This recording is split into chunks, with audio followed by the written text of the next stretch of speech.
Dalam video ini, Cikgu akan terangkan bab 8 garis dan sudut untuk subtopik 8.11 kekongruenan tembereng garis dan sudut serta subtopik 8.12 saiz tembereng garis dan sudut. Okey, apa itu tembereng garis? Okey, tembereng garis dihasilkan dengan menyambungkan dua titik pada sata yang sama dengan garis lurus. Okey, tengok contoh di sini ada titik A dan juga titik B.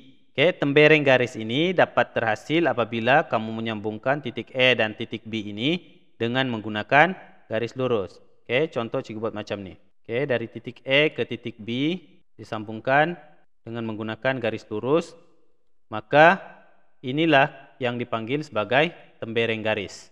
Okey, maka apabila kamu menyambungkan dua titik tersebut dengan menggunakan garis lurus, maka ini kita akan panggil sebagai tembereng garis AB. Okey, dua tembereng garis dikatakan kongruen jika kedua-dua tembereng garis itu mempunyai panjang yang sama.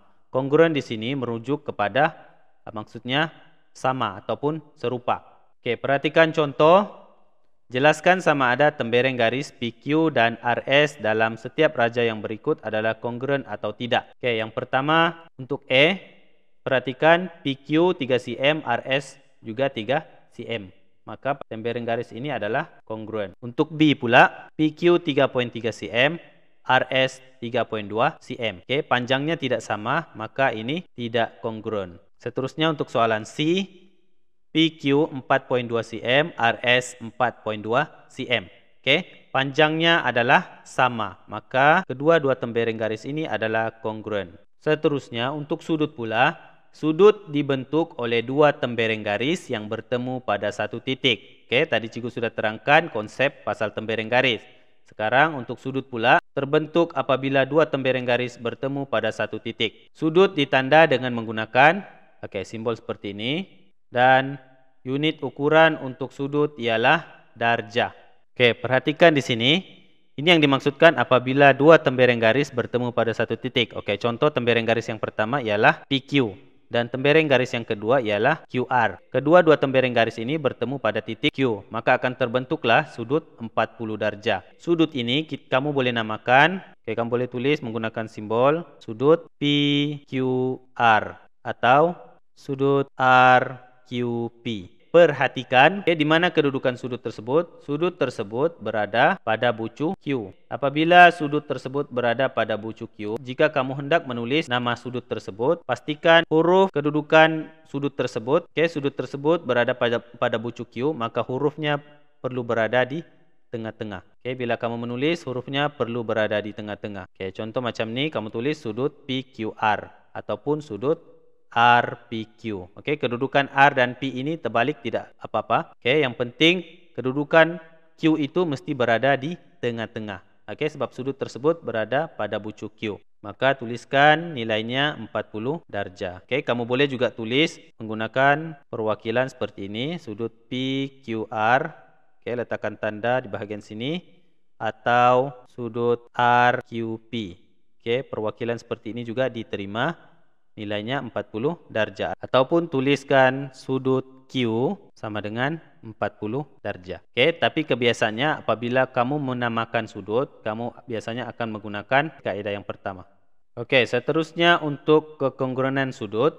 Dua sudut dikatakan kongruen jika kedua-dua sudut itu mempunyai saiz yang sama. Perhatikan contoh di sini. Jelaskan sama ada sudut PQR dan sudut ABC dalam setiap raja yang berikut adalah kongruen atau tidak. Kalau kongruen maksudnya sudutnya adalah sama. Untuk contoh E, perhatikan nilai sudutnya kedua-duanya 32. Bermaksud sudut ini adalah kongruen. Untuk contoh B pula, nilai sudutnya 138 darjah dan juga 136 darjah.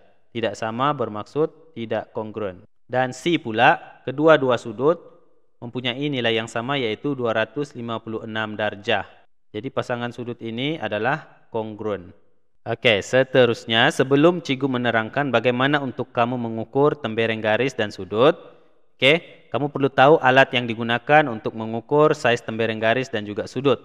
Pembaris ialah alat geometri yang digunakan untuk mengukur saiz suatu tembereng garis dengan tepat. Untuk sudut pula, kamu akan gunakan protractor. Oke, yaitu alat geometri yang digunakan untuk mengukur saiz sudut dengan tepat. Oke, sekarang Cigo akan tunjukkan dengan kamu bagaimana cara untuk kamu mengukur saiz setiap tembereng garis. Oke, contoh yang pertama adalah tembereng garis AB. Oke, gunakan pembaris, letakkan kedudukan pembaris tersebut pada garis, oke, bermula dengan titik AB. Oke, letakkan pada nilai kosong di sana, pastikan tepat. Oke, dan perhatikan nilainya di sana. Oke, kamu dapati nilai tembereng garis AB adalah bersamaan 8,9 cm. Oke, kamu baca dari titik E hingga ke titik B, 8,9 cm. Oke, yang kedua pula untuk tembereng garis PQ. Oke, sama juga kaidah macam tadi yang Cikgu terangkan. Oke, letakkan pembaris betul-betul kedudukan nilai kosong pada pembaris itu pada titik P dahulu, dan kemudian baca nilai pada titik Q di sana, kamu dapati nilainya ialah 12. Maka tembereng garis PQ sama dengan 12 cm.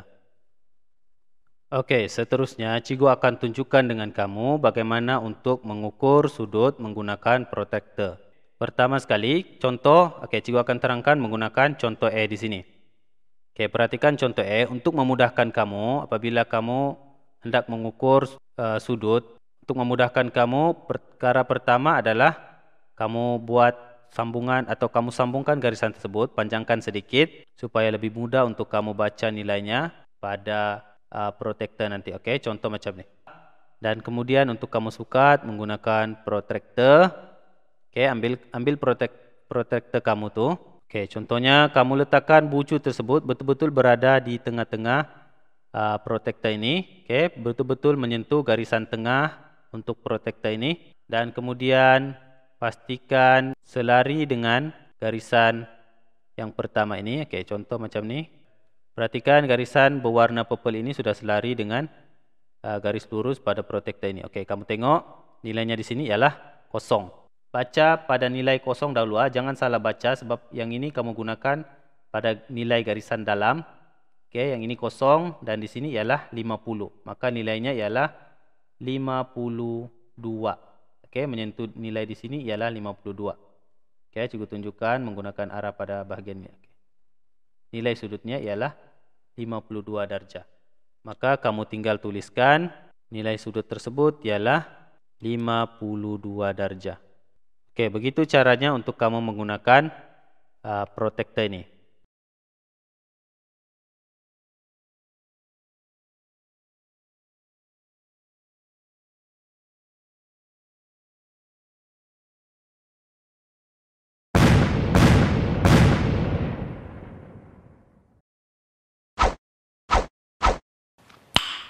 Nice.